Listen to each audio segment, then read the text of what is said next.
Donc merci à tous d'être présents. Pour ceux qui étaient avec nous ce matin, vous allez avoir la continuité de ce qui vous a été présenté avec le volet opérationnel et régional, Nouvelle-Aquitaine. Et puis pour ceux qui arrivent, on enregistre la journée, donc vous pourrez revoir ce qui a été dit ce matin, donc plus la présentation de la filière, de ce que c'est que le chanvre bien-être et de ses bienfaits et des témoignages. Vous pourrez le revoir a posteriori. Donc cet après-midi, nous allons vous présenter c'est les porteurs de projets et les acteurs de la Nouvelle-Aquitaine, de la filière bien-être, qui vont vous présenter chacun leur projet. Alors, on ne les a pas tous, on a un échantillon de projets assez représentatifs et variés. Et on a eu à peu près 1 heure de présentation, et suite à cette heure-là, on aura un temps d'échange pendant lequel vous pourrez poser les questions ou faire vos remarques. Et ensuite, nous aurons un second temps sur la partie plus impact économique de la filière, sur laquelle, à nouveau, nous aurons un temps d'échange et de débat pour terminer la journée. Donc, je vais commencer. Alors, ma diapo passe pas, bien sûr. Donc voilà, donc vous passez la main aux différents acteurs pour vous présenter leur projet, donc entre 5 et 10 minutes par projet. Donc ça va se dérouler. N'hésitez pas, comme disait Virginie, à poser vos questions, faire vos remarques dans le chat, et on pourra y revenir suite à la présentation. Donc je passe la main pour commencer à la ferme médicale, donc à Raphaël et Pierre qui vont nous présenter leur projet. Bonjour à tous, merci beaucoup de nous écouter et d'avoir organisé cette journée pour la filière chanvre bien-être. C'est très important, je pense, parce qu'aujourd'hui, il y a beaucoup d'acteurs par rapport aux dernières années qui se sont mis en avant et qui ont mis en avant leur vision et leurs valeurs, et c'est une chance pour nous. Pour vous faire un petit historique de notre entreprise, en fait, moi je suis parti il y a 4 ans au Canada. En France, là, ça paraît assez nouveau, le CBD. Il faut savoir qu'aux États-Unis et au Canada, depuis 99, c'est utilisé. C'est très, très répandu.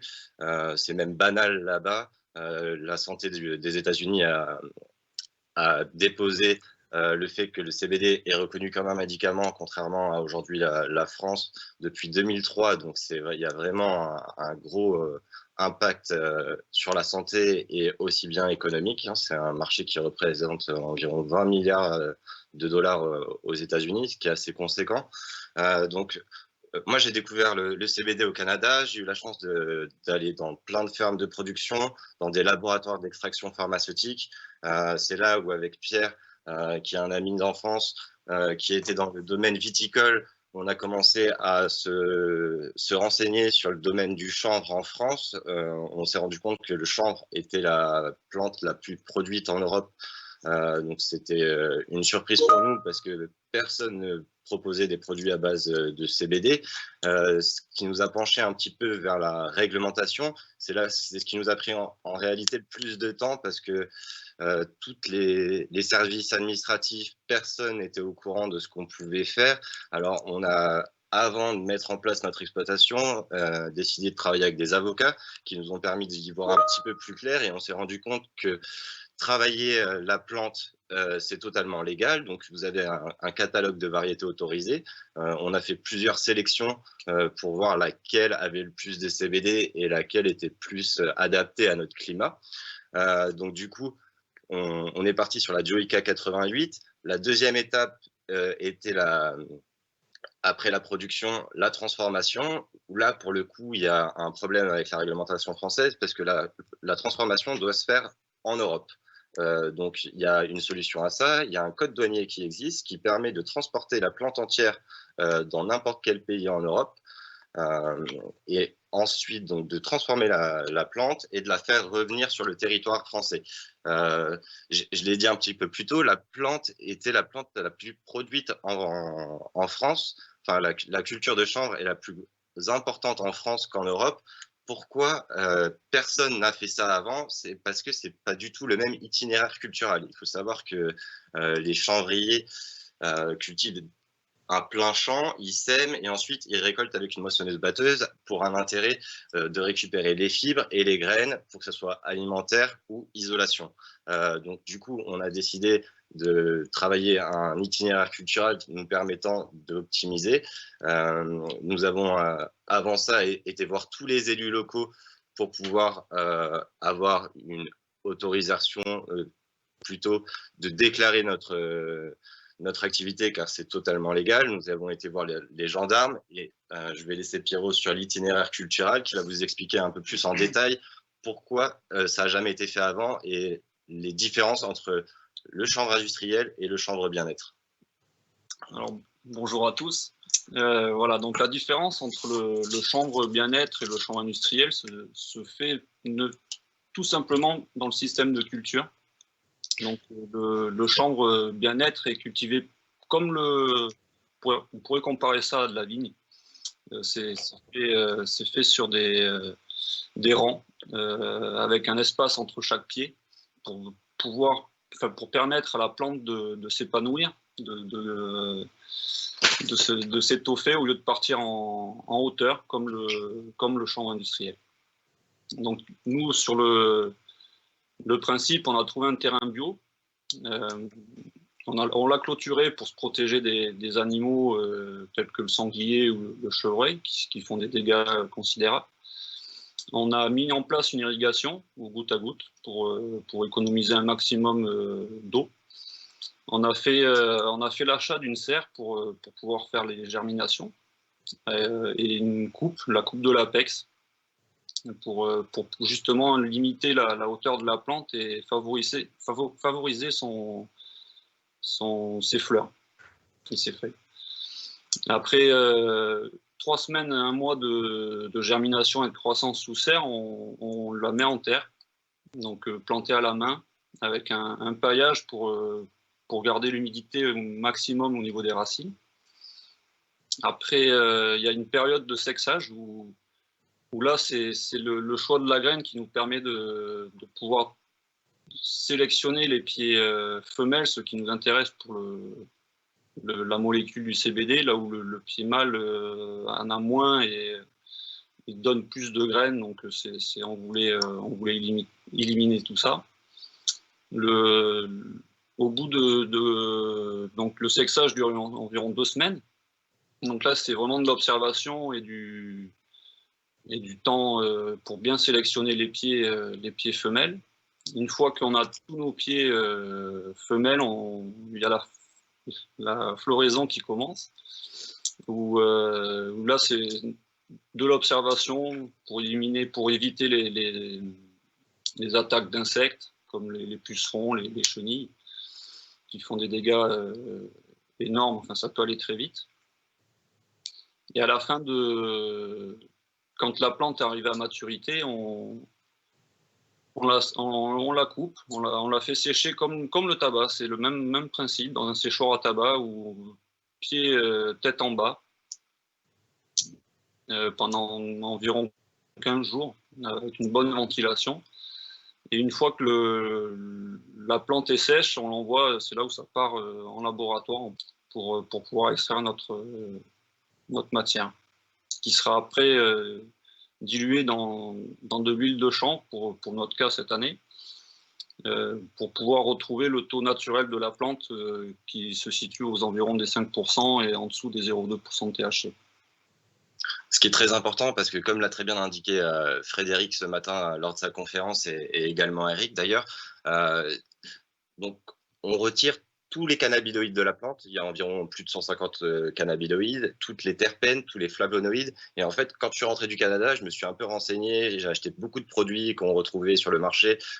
J'ai fait des analyses. Et en fait, il y a beaucoup d'huiles de chanvre qui sont vendues, qui sont faites à partir d'isola. L'isola, c'est une extraction plus poussée qui isole uniquement une molécule de CBD. Donc, c'est pas mauvais pour la santé. Mais par contre, en termes d'efficacité, de pouvoir extraire toutes les molécules de la plante et de les retrouver dans une huile, c'est 10 fois plus efficace et c'est scientifiquement prouvé. Donc ça a été vraiment notre démarche depuis le départ, suivre la réglementation et faire un travail de qualité pour pouvoir le mettre en avant. Aujourd'hui, on a beaucoup d'agriculteurs qui veulent se former sur cette culture. Il y en a une quinzaine juste à côté dans notre entourage qui veulent se former cette année. On a fait l'expérimentation avec un agriculteur l'année dernière.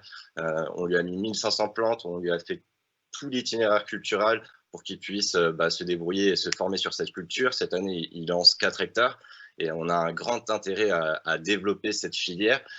Aujourd'hui, on a dû passer par l'Allemagne. Pour vous donner une petite ordre d'idée, on a fait 1,4 hectare. Sur 1,4 hectare, on a récolté 500 kg de fleurs. 500 kg de fleurs à la transformation, ça coûte 50 000 €. L'année prochaine, on fait 10 hectares. Donc, ça nous coûtera 500 000 €. La machine coûte, elle, 250 000 € et qui est la clé de la filière. Si tous les agriculteurs peuvent se lancer, parce que cultiver pour des agriculteurs, c'est très facile, il n'y a pas de problème.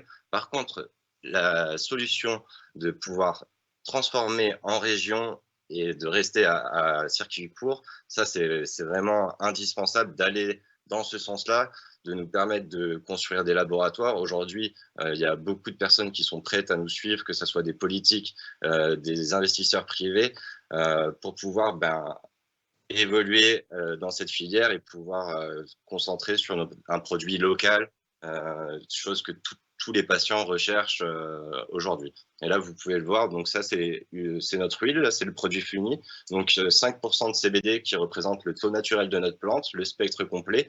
Et c'est des produits qui vont se retrouver début 2021 en pharmacie dans toute la France. Donc il y a vraiment une demande. Aujourd'hui, on n'est pas capable de produire par rapport à la demande. Donc on a un grand intérêt à travailler avec les agriculteurs locaux. Et voilà. Oh, super ça. Voilà. Moi j'aurais une question. Pourquoi vous ne travaillez pas sur une coopérative qui regroupe des producteurs comme vous? Il y en a d'autres en Nouvelle-Aquitaine, il n'y en a pas pléthore non plus, mais vraiment de créer une coopérative, une société coopérative sur ce modèle-là. Dans l'idée, c'est un peu ce qu'on cherche à faire. On est en contact avec Joanie Chatou et Jérémy de la ferme bio de Pigerolles depuis le départ. D'ailleurs, je les remercie encore de nous avoir accueillis quand on faisait nos démarches, parce que c'est ce qui a vraiment pu valider notre modèle économique et montrer que c'était possible. Aujourd'hui, on a un intérêt tous commun de investir dans un laboratoire. Et c'est vrai que si les élus nous apportent leur soutien, ça nous permettrait, parce qu'aujourd'hui, techniquement, détacher la fleur de la plante, on n'a pas le droit de le faire. Oui. À l'extraction, il y a un taux de THC qui se concentre, mais on a un moyen facile, avec des analyses à l'entrée du laboratoire et des analyses du produit fini sorti, de montrer qu'il n'y a aucune disparition du THC et que le THC a été entièrement dilué. Tout à fait, non, mais bien sûr. Ouais. Enfin, Joanie m'a déjà expliqué tout ça depuis longtemps, mais je pense qu'il y a vraiment matière. Moi, une société coopérative qui vous regroupe, parce que l'autre intérêt d'une société coopérative qui regroupe des producteurs comme vous, ça nous permet aussi à un moment donné d'écrire la norme. Et ça, c'est important. C'est-à-dire que après, c'est les autres qui copieront ou pas, mais c'est d'écrire la norme de ce qui doit être. Parce que vous êtes effectivement dans le vrai, en tous les cas. Moi, c'est ce que je pense. Et avec Joanie aussi, bien sûr. Très bien. Je vous propose qu'on garde les questions pour tout à l'heure. On garde ce coup dans classe.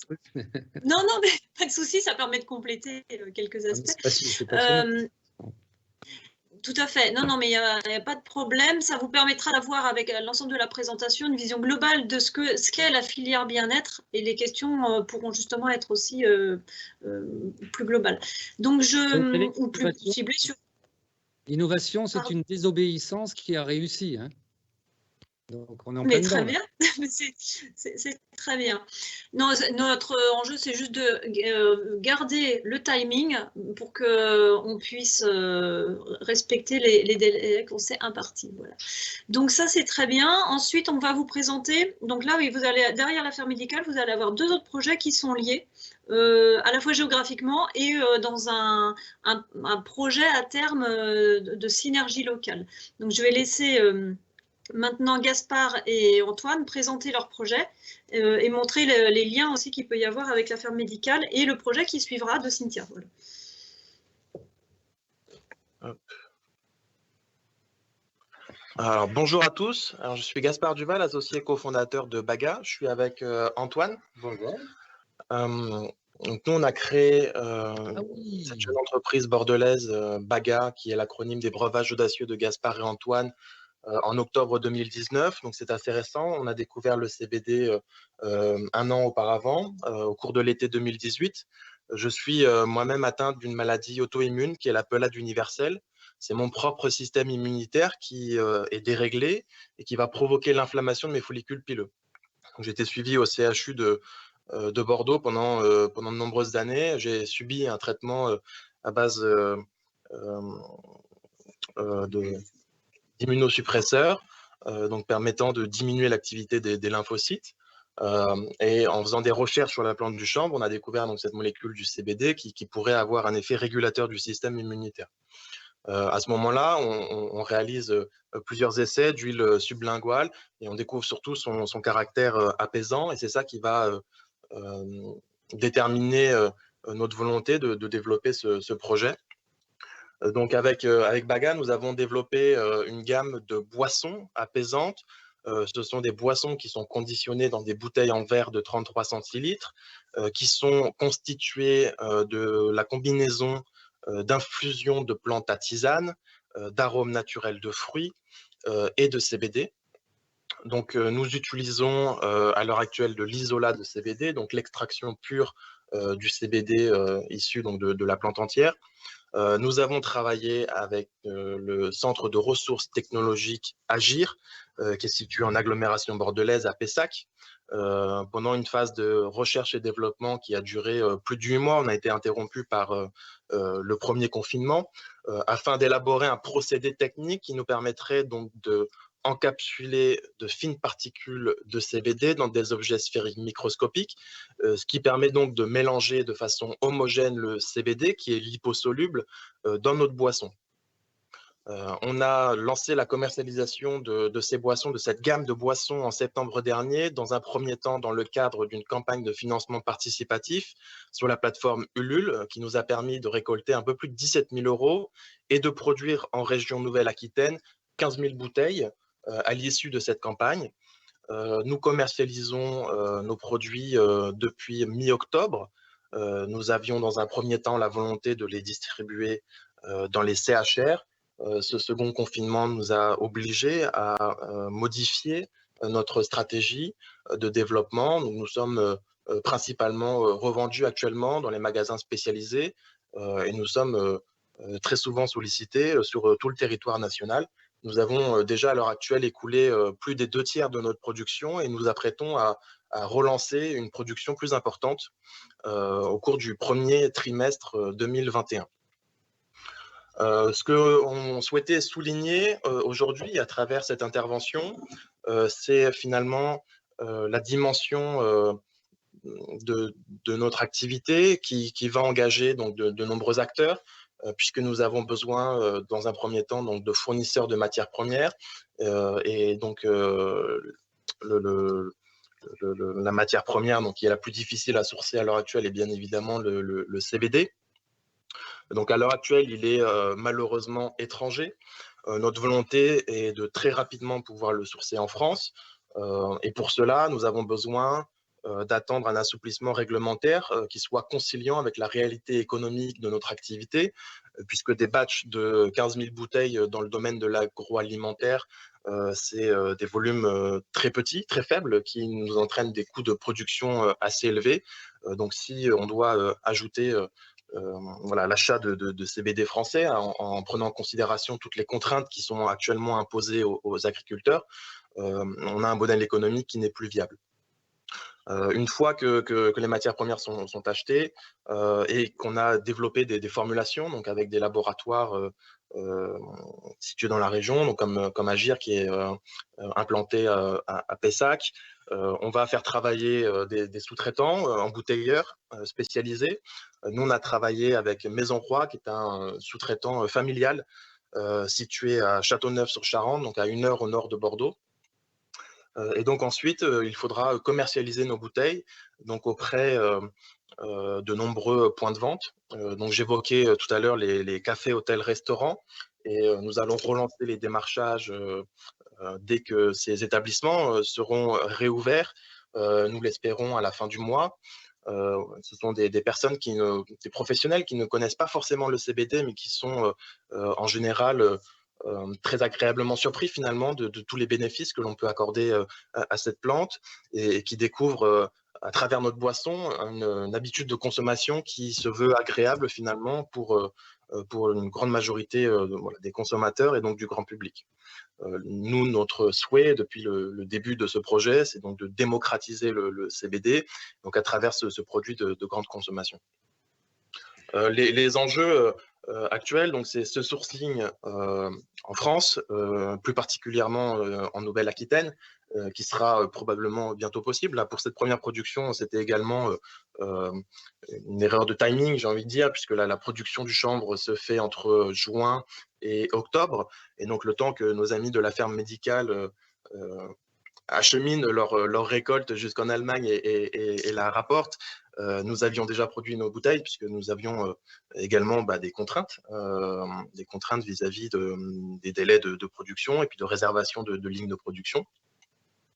Voilà, l'activité de transformation et d'élaboration de produits à base de CBD est une filière qui, à notre sens, est en capacité de produire de nombreux emplois, de générer de l'activité et donc finalement de la valeur ajoutée, puisque ça fait travailler tout un tas d'acteurs finalement qui ont besoin de se coordonner autour donc de notre activité finalement de production et de commercialisation de boissons. Voilà. Très bien, merci beaucoup. C'est un projet vraiment intéressant puisque ça permet d'avoir aussi une idée d'une autre forme d'absorption du CBD. On parlait ce matin des huiles sublinguales. On a vu tout à l'heure une petite bouteille telle que le produit La Forme Médicale, des huiles qui se mettent sous la langue. Voici une autre forme d'absorption. Donc c'est intéressant parce qu'en plus, ce n'est pas que le CBD, c'est aussi le plaisir de la boisson. On a pu goûter à notre première rencontre régionale au mois d'août et on a vraiment apprécié, en effet. C'était très rafraîchissant. Donc, ce qui est intéressant, c'est que donc là, il y a une synergie. On espère pouvoir avoir du CBD made in Nouvelle-Aquitaine dans ces boissons. Et l'enjeu, c'est aussi que ce soit distribué au plus près. Et d'où le lien avec le projet qui vient, qui, elle, est dans la distribution de produits à base de CBD, dont les bouteilles de Baga. Cynthia, je te laisse la parole. Oui, merci. Donc, bonjour à toutes et à tous. Pour cet événement, je vais vous présenter quelques slides et je vais rapidement vous tracer un petit peu des lignes qui sont directives. Je vais d'abord, dans un premier temps, me présenter pour que vous puissiez comprendre un petit peu le fil justement de ce qui m'a amené à ouvrir ce concept. Donc ensuite, je vous expliquerai mon concept. Et on terminera sur une question plus ouverte, qui est l'avenir justement de ce milieu. Voilà. Donc, et puis, je vous ferai une petite visite également de ma boutique via mon iPad, puisque ça me permettra comme ça de vous le présenter. Donc déjà, pour commencer, qui je suis? Je suis déjà une personne qui est passionnée depuis toujours par les sciences, par le milieu également de la faune et de la flore. Donc, c'est un milieu qui m'a toujours intéressée et dans lequel je me suis toujours passionnée. Je suis quelqu'un de très déterminé et je ne lâche rien. J'ai eu déjà dans ma vie une activité différente de celle-ci où j'étais à mon compte. Et du coup, à aujourd'hui, en fait, je suis donc titulaire d'une licence en visiteur médical que j'ai obtenue à la faculté de pharmacie de Montpellier. Et c'est ce qui m'a amené en fait aujourd'hui, de par mon expérience terrain, puisque j'ai été déléguée pharmaceutique pour Pierre Fabre pour la gamme Nature Active, qui est une gamme spécialisée dans l'aromathérapie et la phyto. Donc c'est ce qui m'a amené aujourd'hui à me diriger vers le marché du CBD, puisque tout simplement, comme en plus Frédéric nous l'a expliqué, c'est une plante qui est déjà utilisée depuis tout temps pour ses propriétés et ses vertus. Donc, il était tout naturel qu'aujourd'hui, on puisse le mettre en avant et bien le mettre en avant. Donc, c'est pour ça qu'au niveau du concept, on va pouvoir passer sur la slide suivante. Je me suis appuyée en fait sur différentes études de marché, notamment la première qui concernait mon secteur, puisque je me suis implantée donc, sur la rue Fondodège. Pour ceux qui connaissent plus ou moins Bordeaux, c'est une rue qui favorise plutôt les petits commerces sur un concept local avec beaucoup de conseils, une qualité de service également, donc tous ces éléments qui me représentaient bien. Pour pouvoir ouvrir également ce concept, il fallait que je puisse m'appuyer aussi sur des produits de qualité avec une traçabilité. D'où l'importance et cette belle rencontre avec Raphaël et également Gaspard et Antoine, puisqu'ils sont également dans cette dynamique et ce qui permet également d'approuver, de mettre en avant les produits que je mets en avant. Que vous dire d'autre? Oui, par rapport au concept store. Donc, c'est vraiment axé sur le service, la confiance, la traçabilité et le conseil. Le conseil, de par mon ancienne profession, puisque, on disait tout à l'heure, malheureusement, beaucoup de magasins qui s'ouvrent manquent de conseils. Alors que moi, à l'inverse, comme je suis titulaire d'une licence et qu'en plus j'ai travaillé dans le milieu médical, ça me permet aussi de conseiller et d'orienter les gens de la meilleure des façons. En tout cas, je l'espère. Concernant, donc oui, je vous disais les produits, je fais très attention à la traçabilité et à la qualité. C'est pour ça que dans la boutique, je mets en avant les différents documents, analyses, rapports, études scientifiques, et je suis également en contact avec des professionnels de santé, puisque le CBD, en l'occurrence, n'est pas un médicament, mais une plante qui permet de soulager. Et donc, quand j'ai des clients qui viennent et qui souhaitent et qui souhaitent utiliser le CBD plutôt que leur traitement, je leur dis bien de surtout pas déjà de ne pas le faire, et plutôt de me mettre en relation avec leur médecin pour que je puisse leur envoyer les attestations, les certifications, études scientifiques, afin que le médecin lui-même décide ou non de prendre le produit. Dans ces cas-là, en tout cas. Ce que je vous propose, c'est que je vais vous faire une petite visite de ma boutique. Hop. Alors, je vais commencer. Hop. Donc, l'idée. Voilà, alors l'idée, c'est que j'ai installé vraiment un petit coin salon. Je suis vraiment sur un concept d'esprit boutique santé bien-être, plutôt bien-être, pardon. Donc, avec des produits aussi bien cosmétiques, puisqu'on sait très bien que la propriété du CBD est anti-inflammatoire et antiseptique. Donc, on a de bons retours justement sur la peau. Ensuite, vous allez retrouver donc l'huile 5% spectre complet justement de la ferme médicale. Donc, où j'ai mis ma marque dessus puisque Raphaël me la revend en white label. J'ai également fait rentrer les gammes bioactifs. Donc, ce sont des pastilles à base de CBD. J'ai également développé une gamme sport, donc on va retrouver la protéine de chanvre qui est très bien assimilée par le corps et qui permet en fait tout simplement de développer la masse musculaire chez nos amis les sportifs avec une gamme complète. On va retrouver également les produits pour animaux, donc il faut savoir que la gamme animaux c'est Bican, une entreprise du côté de l'Hérault qui me fournit donc l'huile, toujours avec une traçabilité. On va retrouver donc les fameuses boissons bagarres. Voilà, et ensuite une gamme de, comme je vous disais, puisque ça, je vends également de la fleur, et tout ce qui va être thé, infusion et rooibos. Hop. Voilà pour vous montrer un petit peu l'esprit dans la boutique dans laquelle j'ai souhaité mettre en avant ce produit, puisque le but, c'est de remettre en avant cette plante dans sa vertu principale, qui est vraiment accompagner le bien-être, et non pas dans sa vertu récréative. Puisque de toute façon, avec les taux de THC que nous avons, l'effet récréatif n'est absolument pas là. Voilà. En ce qui concerne l'avenir, donc à savoir beaucoup de reportages, beaucoup d'articles montrent que le marché du CBD est un marché où il y a pas mal d'argent à se faire. Donc ce n'est pas négligeable, surtout qu'on a un savoir-faire français qui serait bien de pouvoir multiplier, comme l'expliquait Raphaël tout à l'heure. Ça permettra aussi d'avoir un impact direct financier et social également, puisque ça permettra à l'avenir, moi le but étant de dupliquer en fait mon concept, donc de développer l'économie au niveau local et surtout d'apposer une marque française sur ce marché, puisque aujourd'hui, on en a encore un peu plus les moyens, et donc c'est un marché qui est plus que porteur. Voilà. Désolée, j'espère que j'ai été un peu claire. Je vous avoue que c'est un peu étonnant de faire ça de manière virtuelle, donc voilà.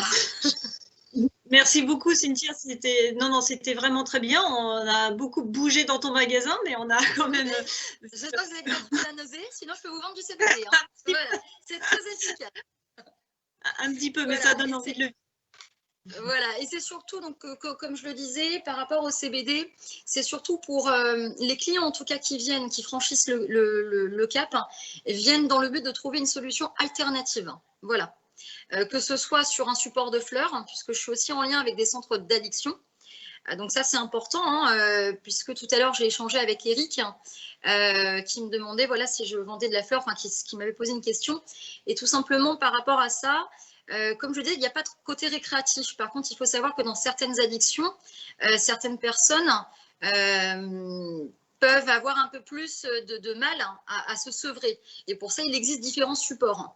Donc, on a la possibilité aujourd'hui, de par ces produits qui sont déjà avec une traçabilité, qui sont sains, qui peuvent permettre justement d'aider, et de manière totalement naturelle, sans effet secondaire. Donc, c'est ça qui est intéressant sous différents supports. Voilà, c'était tout. Voilà, je vous remercie et à très bientôt. Très bien. S'il y a des questions, ça va émerger tout à l'heure. Ce qui est intéressant, tu as cité Bican. Donc, Bican devait initialement intervenir aussi dans cette présentation. Ils ont eu des problèmes importants donc, de santé, donc ça ne s'est pas fait. Mais ça fait partie des partenaires de la filière. C'est en effet une entreprise qui s'est spécialisée dans les CBD, donc cosmétiques et pour les animaux, pour déstresser aussi les animaux. Et c'est un partenaire qui souhaite vraiment s'impliquer dans la filière régionale et pourquoi pas développer de l'activité aussi en région. Donc, on sent qu'en effet, l'impact économique pour la région de toute cette dynamique qu'on est en train de structurer attire aussi de manière exogène les porteurs de projets et les activités. Oui, et puis aussi, donc pour rebondir sur les animaux, je suis actuellement en lien avec la SPA. Donc, j'ai transmis les dossiers et les produits et rapports d'analyse, justement parce que le but, c'est de développer ce produit. Comme l'a expliqué tout à l'heure Frédéric, tous les vertébrés en fait ont un système endocannabinoïde, donc sont réceptifs plus ou moins à cette molécule. Donc c'est très intéressant aussi de pouvoir aider aussi bien l'humain comme nos amis les animaux. Voilà. Voilà. Donc on voit bien qu'il y a un marché très très large avec des débouchés et des utilisateurs très variés. Exactement. Oui, on a d'ailleurs en complément, le 11 septembre, nous avons organisé une table ronde sur le chanvre en cosmétique en partenariat avec la filière Cosmétique Vallée et l'ADI, donc Edwina qui est présente, elle nous avait aidé à organiser, à se mettre en relation. Et donc on avait la filière chanvre qui était représentée ainsi qu'une quinzaine d'extracteurs de la filière cosmétique et on a senti un énorme intérêt en effet pour le chanvre, mais aussi, et c'est peut-être surtout, je ne sais pas, mais en tout cas aussi beaucoup pour la partie chanvre bien-être en cosmétique. Le CBD intéresse aujourd'hui, CBD et cannabinoïdes intéressent aussi beaucoup le secteur de la cosmétique. Eux aussi attendent une production possible de CBD français pour pouvoir l'intégrer, en fait, qu'on puisse fluidifier un peu toute cette filière et la structurer.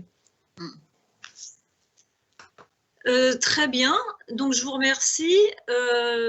Ensuite, l'intervention suivante. Alors, donc là, c'était nos 3 représentants de la Gironde.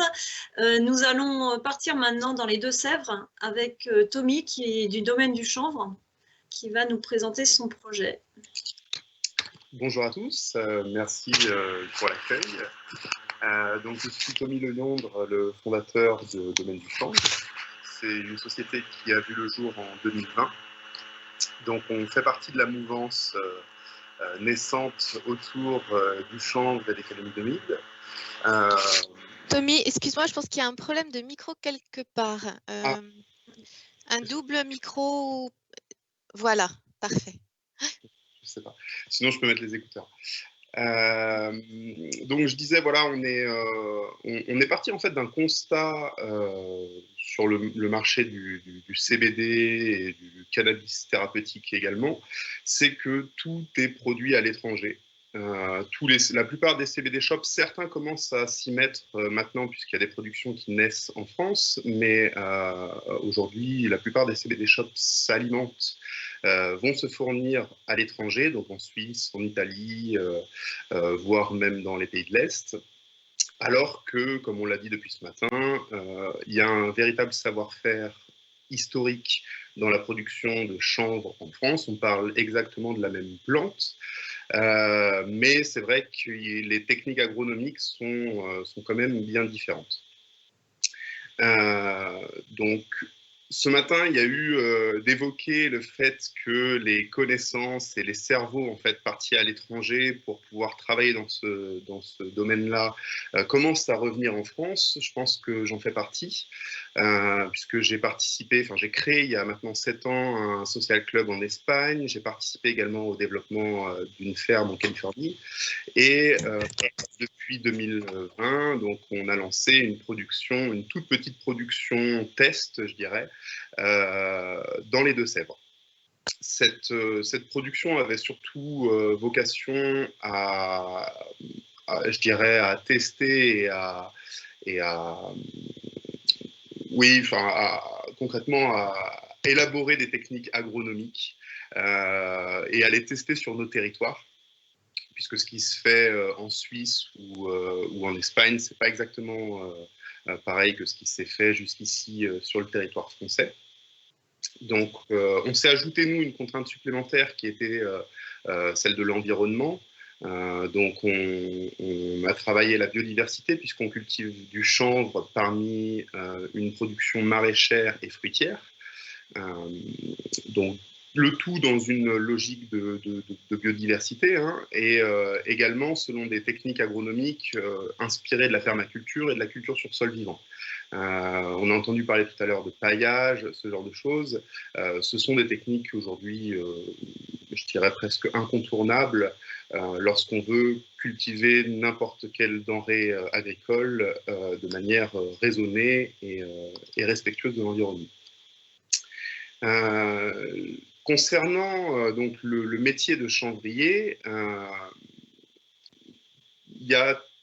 c'est vraiment deux métiers différents. Donc là, on voit la diapo sur la biodiversité. On y voit le potager, quelques arbres fruitiers, en l'occurrence là un figuier, et puis la serre avec nos plants de chanvre à vocation de produire de la fleur, de la sommité florale, là où se concentre l'intégralité, enfin la quasi-totalité des cannabinoïdes et terpénoïdes, ce qui peut être intéressant donc, pour le marché du bien-être ou thérapeutique.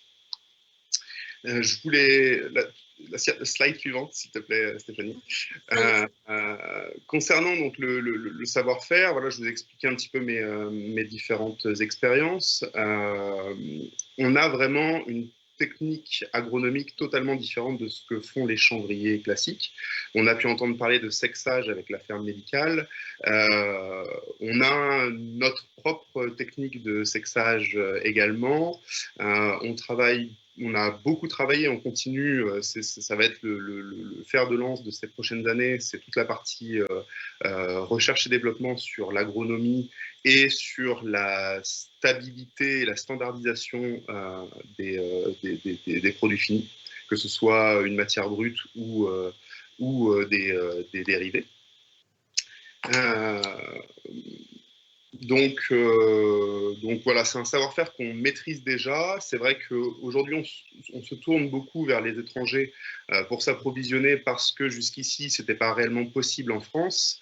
La législation est en train de changer. On a vu qu'il y avait eu des rapports de la Commission européenne qui vont dans le bon sens. Donc, on a les compétences, le savoir-faire pour pouvoir produire de la fleur et des cannabinoïdes français. 100%. Quand je dis la fleur, c'est, comme vous avez pu le voir, la base aussi de beaucoup de produits dérivés, hein, que ce soit les boissons de baga, l'huile sublinguale, mais d'autres déclinaisons également.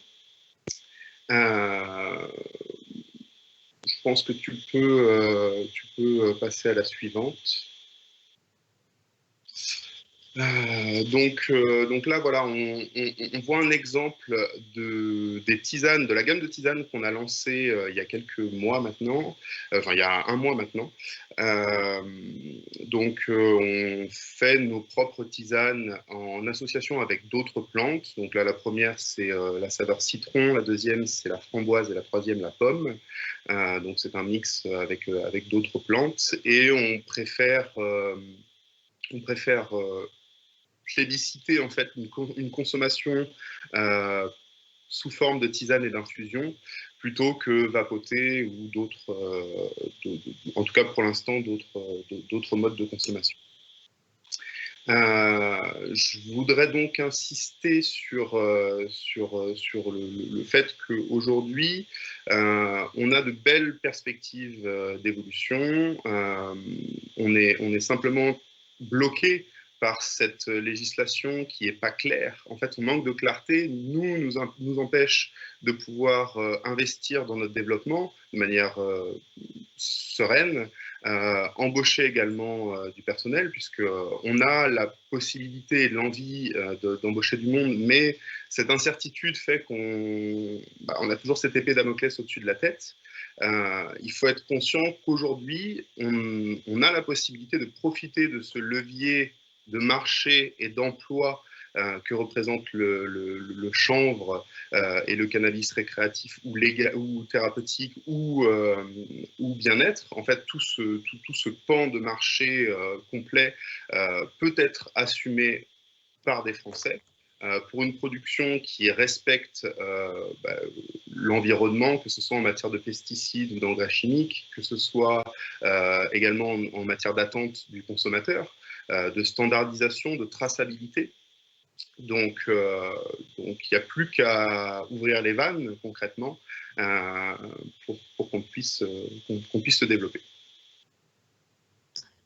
Merci beaucoup, Tommy. C'était, on le voit, complémentaire et très intéressant. On a hâte de pouvoir goûter ces tisanes. Donc, projet dans les Deux-Sèvres, en effet. Donc c'est pareil, si vous avez des questions à Tommy, vous les notez dans le chat et on y reviendra juste après. Je vous propose maintenant de partir à l'autre bout de la région, en Limousin, donc dans la Creuse, avec le projet de Nicolas Dupont.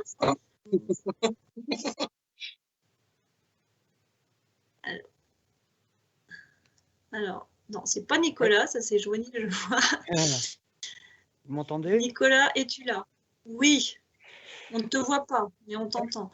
D'accord. Donc, bonjour tout le monde, merci beaucoup pour tout ça. Et on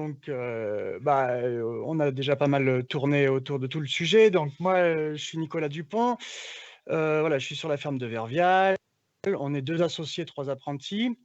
On s'est lancé on est chanvrier depuis 4 ans maintenant. Et on s'est lancé dans, on va dire, de la recherche sur le chanvre bien-être à partir du moment où Eric a commencé à parler du chanvre thérapeutique ou du cannabis thérapeutique. Et on s'est intéressé à la question. Moi, je suis un passionné d'à peu près tout ce qui concerne la production agricole. Oui, vas-y, tu peux continuer. Donc, non, mais c'est que j'essaye de mettre la vidéo, mais ça ne veut pas se mettre sur ma diapo de vidéo. J'ai une petite manip. Excuse-moi, mais ouais, ça coupe un peu le... Je ne sais pas pourquoi ça ne veut pas se mettre sur la diapo de vidéo. Je vais juste... Tac. Je retourne. Du coup, je ne sais pas, tu mets la vidéo alors? Non, c'est vrai, on l'a enlevé, excuse-moi. On avait dit que ça saccadait un peu trop. Oui, donc on avait fait...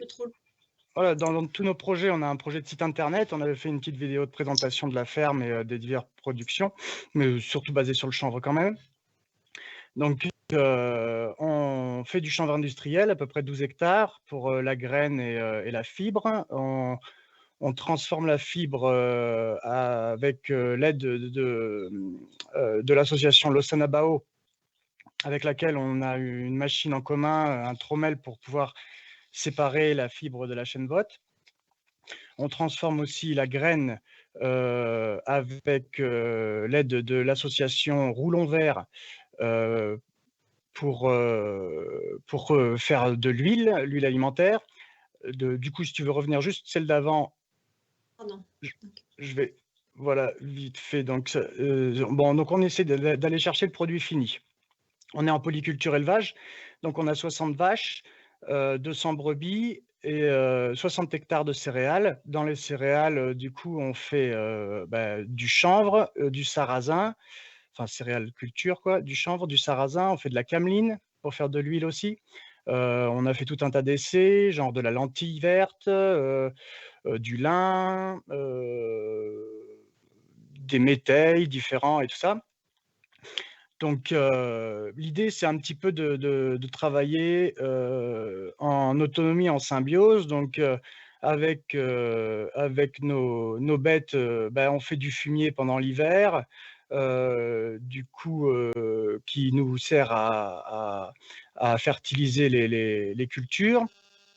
Comme on a besoin de foin, du coup, on fait des prairies dans la rotation de culture pour justement laisser reposer le sol. Et avec, par exemple, des cultures comme le chanvre et comme la cameline, quand on presse et qu'on sort l'huile, il nous reste du tourteau qu'on va utiliser pour réengraisser les bêtes destinées à la production de viande. Donc, on essaye voilà, d'être d'avoir un petit cercle vertueux pour être en cohérence avec nos principes. On est bien sûr en bio depuis 2010, hein, la conversion a commencé en 2010. Et sinon, on fait aussi de l'entreprise de travaux agricoles pour financer un peu le matériel et puis faire profiter l'entourage de nos investissements. Et puis, oui, on a des bâtiments photovoltaïques, donc on est producteur aussi d'électricité. Alors, donc le déroulement, donc moi je suis arrivé en Creuse en 2001. Je venais pas du tout du monde agricole. Mes parents étaient antiquaires brocanteurs sur la région PACA, juste à côté de Saint-Tropez. Mon père a contracté un cancer, ce qui nous a fait nous rediriger vers des vraies valeurs, entre guillemets, et on voulait retourner à la terre. Déjà, avec lui, c'était un peu un rêve qu'on avait. Malheureusement, il n'a pas tenu le coup jusque-là. Donc, après son décès, on a décidé de partir rejoindre la campagne. Donc, le projet, c'était un peu de trouver un hameau familial, on va dire. On est très, très famille. Et on a trouvé que des fermes par la SAFER, donc ce qui voulait dire que si on achetait un domaine agricole, il fallait qu'il y ait une installation agricole dans les 6 mois qui suivaient. Du coup, moi, je me suis installé à 16 ans sur la ferme de Vervial. Donc, petit à petit, j'ai eu pas mal de recherches. J'ai tout découvert au fur et à mesure. Hein, donc, j'ai trébuché un nombre de fois assez impressionnant et pour l'instant, je me suis toujours relevé. Et dans ces découvertes, quand je suis arrivé ici, les voisins, les agriculteurs aux alentours m'ont vivement conseillé, par exemple, un produit comme le glyphosate, qui était la merveille des merveilles. Et moi, j'ai très rapidement eu une réaction assez vive là-dessus, puisqu'à chaque fois que je débouchais un bidon de glyphosate, je passais au moins 2 heures à vomir tous les quarts d'heure. Donc, ça m'a mis un petit peu la puce à l'oreille pour aller chercher quelque chose de plus propre et je me suis vite tourné vers le bio. Donc, ça a été ma suite de mon histoire. Ensuite, donc voilà, en 2017, comme je l'ai dit tout à l'heure, quand Eric a proposé que la Creuse soit département témoin pour le cannabis thérapeutique, pareil, je me suis renseigné sur le sujet. Je me suis rendu compte que c'était vraiment une plante fantastique. Et du coup, voilà, j'ai suivi avec le chanvre aussi bien en industriel qu'en bien-être. Donc, le bien-être, les premières années, c'était vraiment juste des essais. Hein, et poussière, pour sexer et tout. J'ai jamais été trop dans ma jeunesse consommateur de récréatif, donc j'y connaissais rien. Et du coup, c'était tout à apprendre et c'est vraiment une culture qui est pleine de surprises et assez compliquée quand même à faire, hein. Donc, moi, je pense qu'il faut bien 3 ans de culture pour arriver à la maîtriser un tout petit peu. Donc ensuite, voilà, en 2019, il y a eu ce fameux colloque à l'Assemblée nationale. Là-dessus, on a retrouvé tout Éric Correa, Jean-Baptiste Moreau, Joanie Chatou, plein d'autres, mais que je ne connais pas forcément les noms. Et de ça, j'ai rencontré Suzanne Chupin qui a fait un petit documentaire qui s'appelle Les promesses du chanvre, où justement Éric et Joanie étaient, et Jérémy étaient et moi, on était les sujets qu'elle a décidé de développer. Et ensuite, 2020, enfin 2019, du coup, une culture un peu plus grande au niveau de la fleur. Donc là, on a fait 2000 mètres carrés de chanvre bien-être. Et là-dessus, on a une entreprise parisienne, Remédéus, qui a été intéressée par nos produits et avec qui on travaille aujourd'hui en partenariat pour la commercialisation et peut-être des autres projets plus tard, quoi. Voilà, ils seraient assez intéressés d'investir sur le territoire pour augmenter les cultures, augmenter les récoltes, la qualité et la recherche et développement dessus. On continue, si tu veux bien. J'ai encore du monde? Oui, c'est bon, moi, c'est Ah ouais, passé. très bien. Très bien, pardon. J'entendais plus rien, donc bon, là, je ne vais pas vous la refaire. On a vu depuis ce matin tous les avantages de la plante. La fleur, le CBD, l'alimentaire, donc c'est ce que j'ai dit, la graine, qui peut être consommée entière, décortiquée, pressée pour faire de l'huile, les protéines de chanvre, donc qui sont faits à base des tourteaux de chanvre repassés au moulin. L'alimentaire et cosmétique, donc là, nous, ça fait à peu près 1 an qu'on teste des différentes recettes de savon. On a des très bons retours et des très bons résultats sur des apaisements au niveau d'eczéma ou de psoriasis. Nous, donc, on fait un savon à base d'huile de chanvre, de beurre de karité, d'huile de coco et de lait d'ânesse avec des huiles essentielles. Et donc voilà, on a de très bons retours, mais sur la santé de la peau, quoi.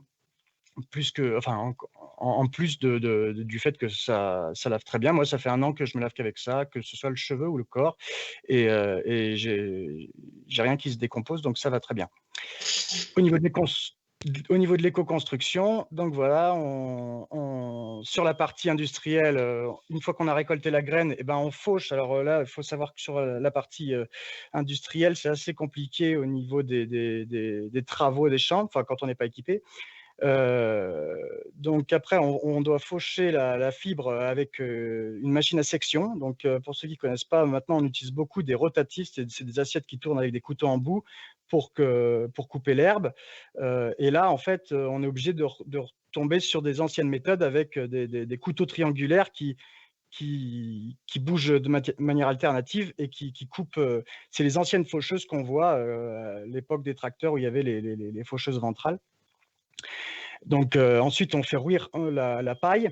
Donc là, on la laisse, en fait, on laisse le travail des petites bactéries, des petits champignons se faire pour décoller la chaîne-vote de la fibre.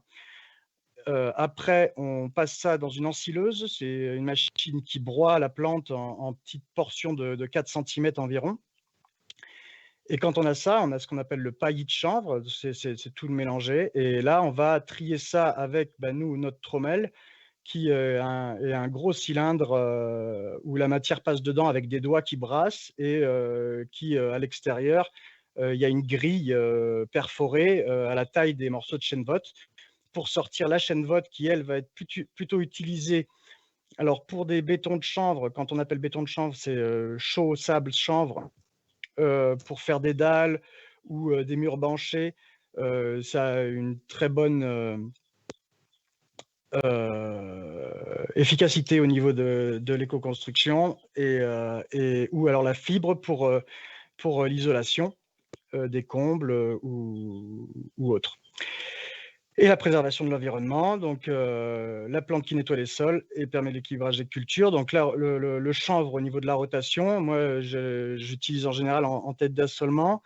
Là, ça va être comme le sarrasin, notre glyphosate à nous, c'est-à-dire que c'est très envahissant et du coup on sème ça en premier et derrière on peut ressemer une céréale à paille qui ne va pas être embêtée par de la repousse de mauvaises herbes parce qu'il y a une année où toutes les graines qui ont germé sont mortes sous la pression du chanvre. Et ensuite, ça détoxifie le sol, je ne sais pas si on peut dire ça, mais du coup, ça capte les métaux lourds. Il y a même eu des essais vers Tchernobyl où ils ont vu que ça captait les radiations, ça dépollue les bords de rivières. Et ça décompacte le sol. Enfin, c'est très très bien pour la variété culturelle. Donc on peut continuer.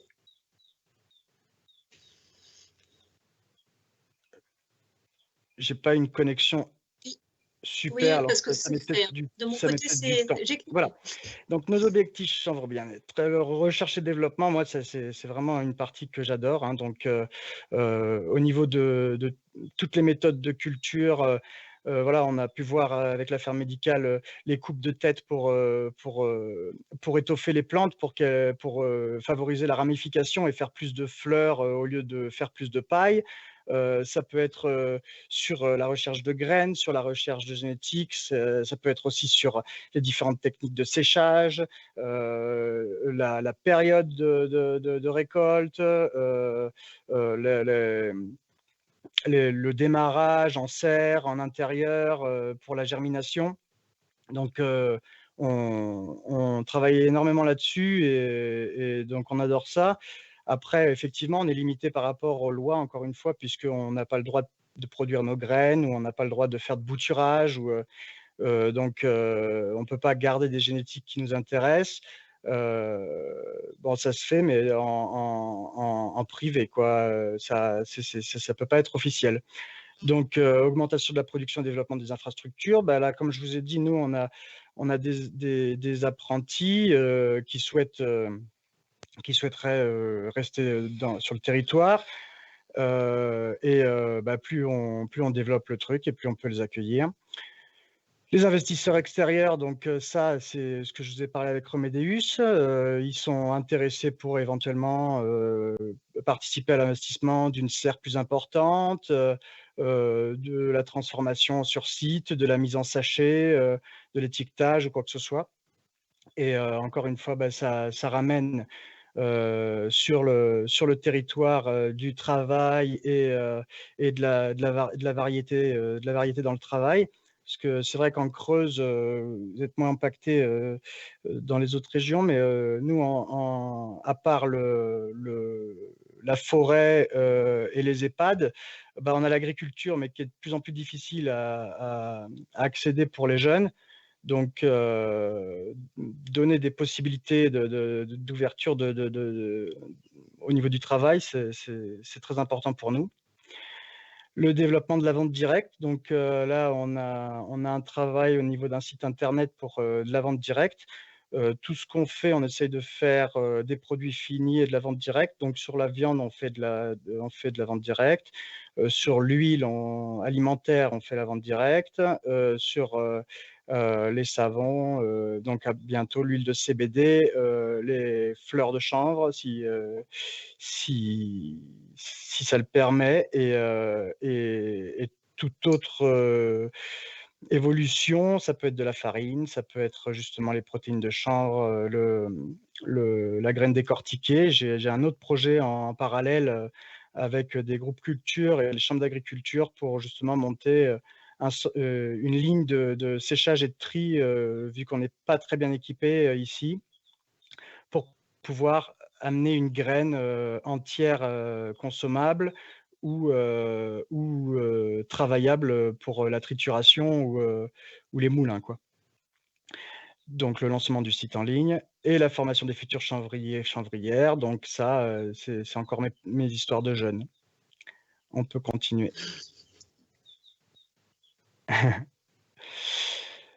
Je suis désolé, hein, je mets du temps, mais c'est... Oui, c'est bon, c'est fait. Voilà, c'est bon, ça arrive. Voilà, donc la marque et la vente en ligne, la ferme de Vervial, tout simplement. Quelques aidants de production. Voilà une bouteille d'huile de chanvre à gauche.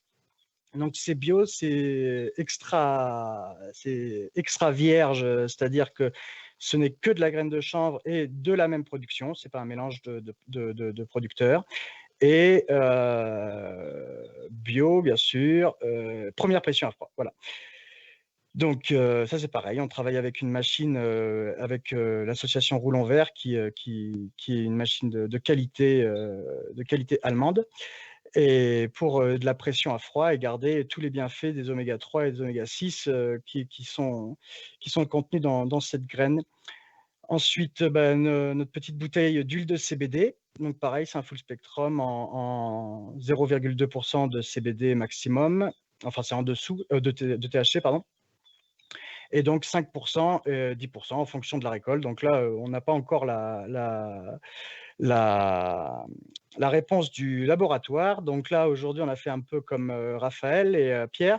On a prélevé donc des sommités florales, enfin un peu plus, puisqu'il faut des fleurs entières, donc avec un bout de tige qu'on a envoyé en Allemagne pour faire extraire les cannabinoïdes, faire le mélange, la dilution avec de l'huile de chanvre, donc du coup la nôtre aussi, bio, et pour qu'ils puissent nous renvoyer un produit qui est autorisé sur le territoire.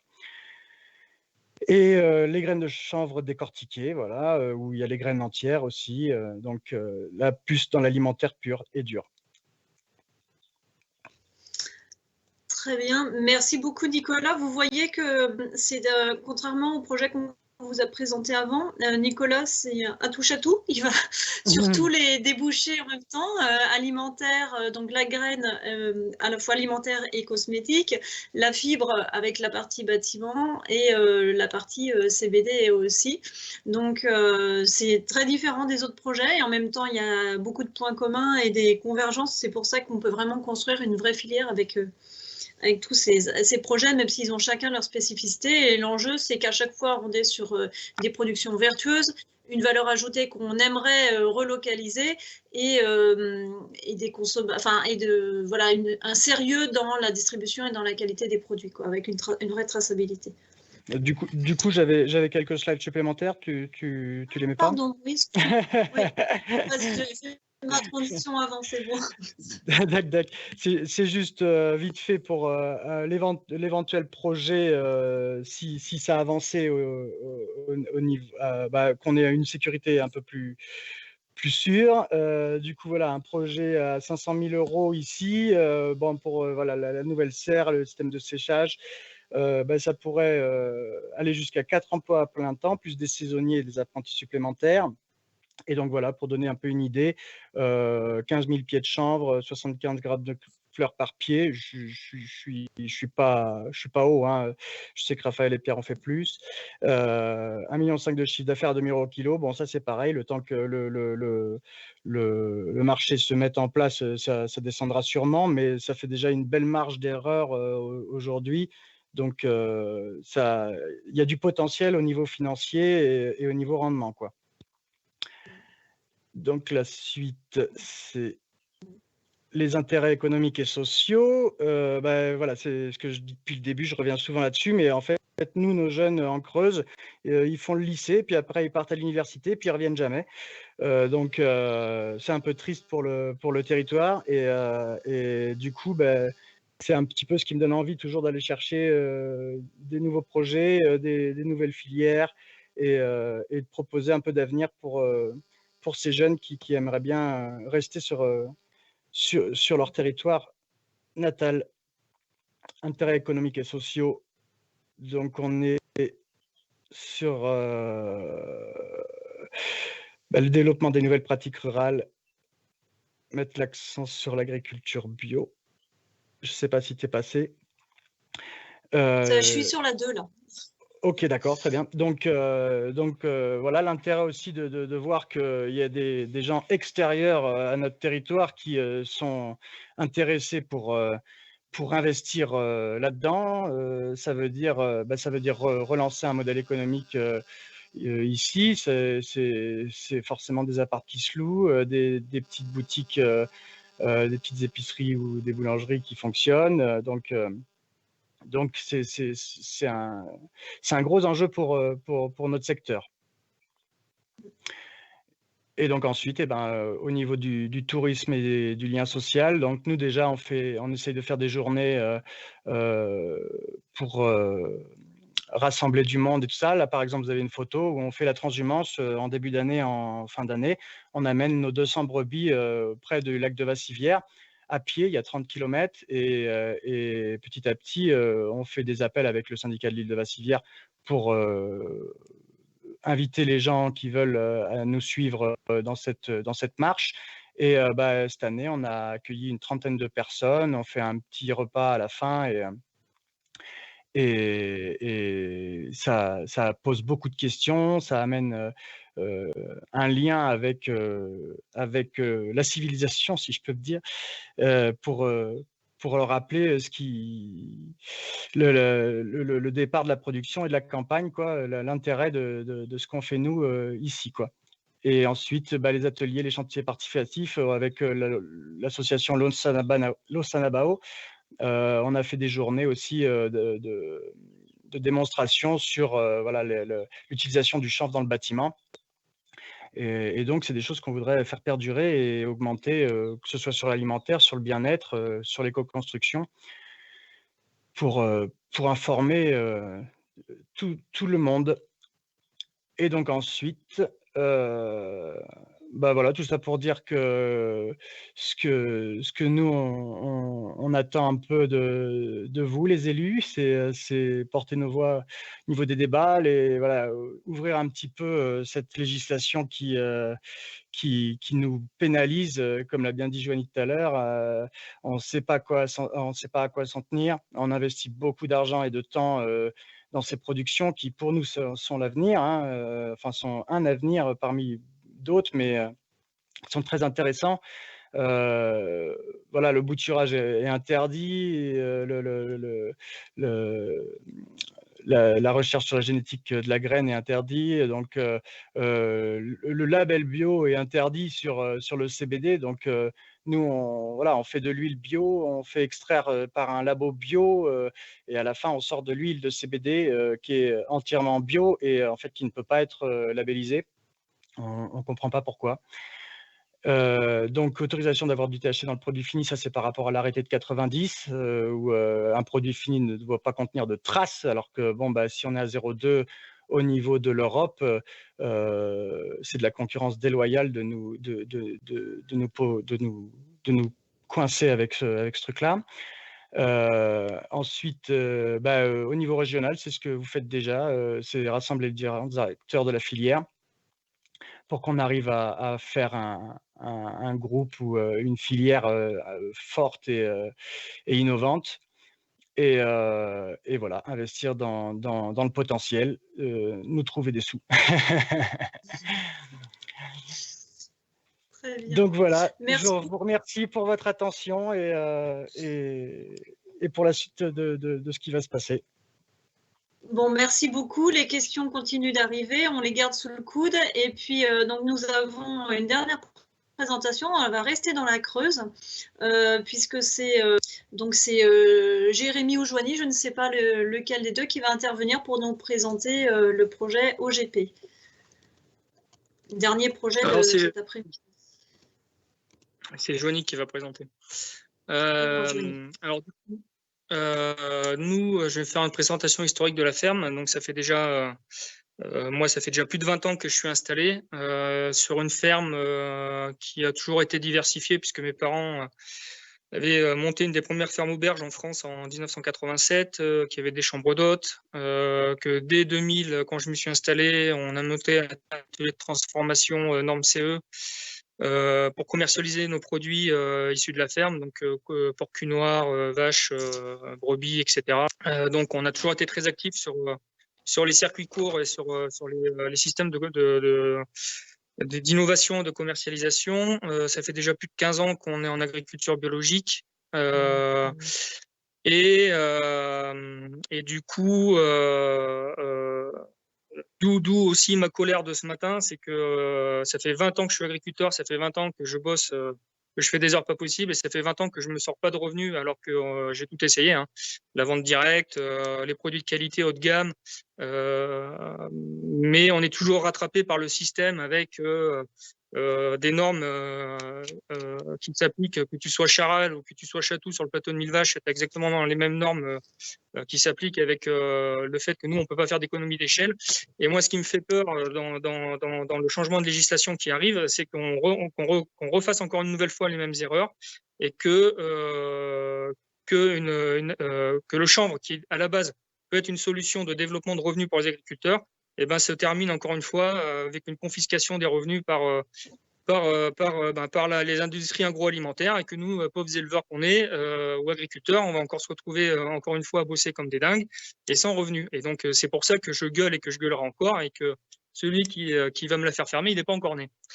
Et donc, du coup, quand Eric Correa s'est penché sur la problématique du cannabis thérapeutique, je fais partie des premiers à l'avoir soutenu en creuse, parce que déjà, je pensais qu'il allait se faire descendre. Donc, j'ai dit, tant qu'il se fasse descendre, autant qu'on soit deux. Donc, je suis parti avec lui pour montrer qu'il y avait un soutien aussi de la profession agricole, et que effectivement, il y avait un avenir à faire du cannabis bien-être ou du cannabis thérapeutique.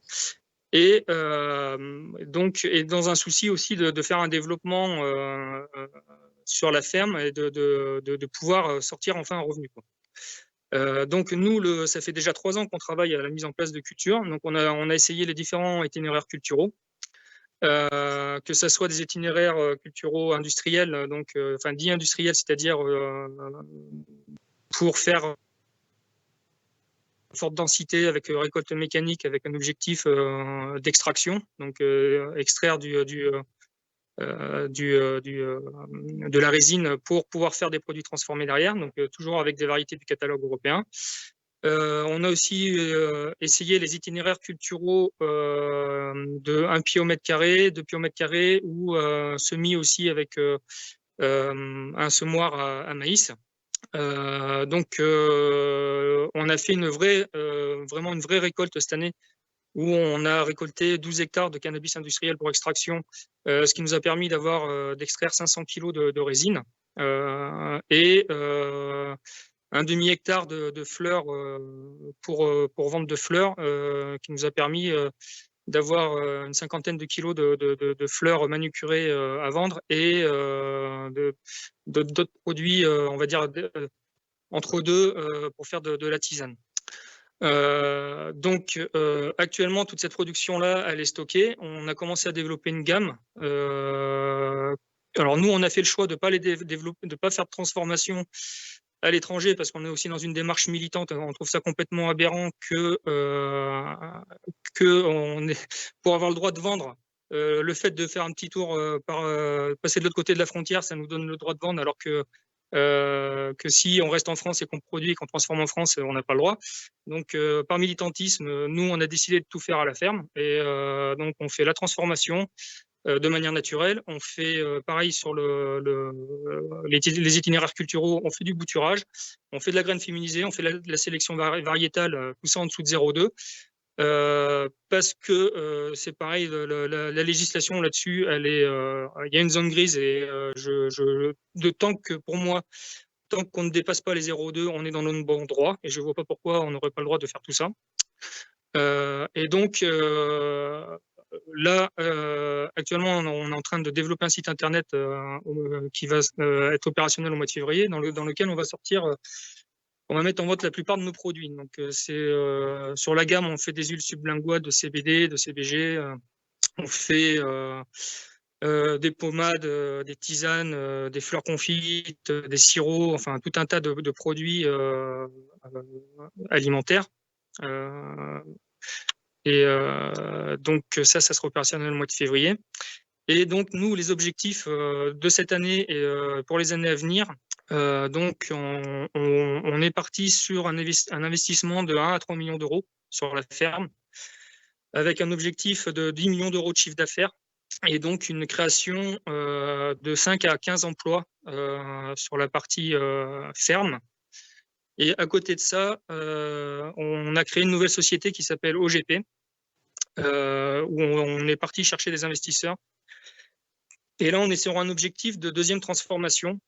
Donc, en fait, on va réutiliser le laboratoire que j'avais aux normes CE de 400 mètres carrés, dans lequel on faisait de l'agroalimentaire. Donc, puisque ça fait déjà 20 ans qu'on faisait de la transformation, donc on maîtrise totalement les critères HACCP, tout ce qui est traçabilité. Et donc, on va réhabiliter ce laboratoire pour faire un laboratoire de transformation et d'embouteillage et de mise en forme de produits à base de chanvre. Et donc, là, sur ce laboratoire, on est parti sur un investissement de 1 million d'euros avec à terme un chiffre d'affaires de plus de 20 millions d'euros et une création de 4 à 15 emplois entre le début de l'activité et une fois qu'on sera on va dire en vitesse de croisière.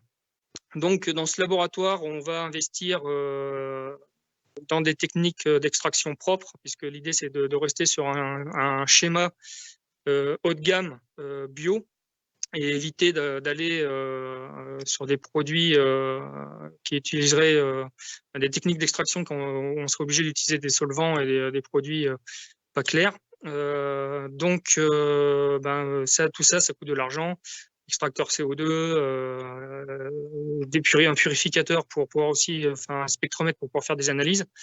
Enfin, voilà, tout ça, c'est un minimum, c'est 1 million d'euros d'investissement avec une chaîne d'embouteillage aussi pour pouvoir démarrer une activité, on va dire, correcte et pour pouvoir aussi peut-être proposer de la prestation de services à d'autres agriculteurs.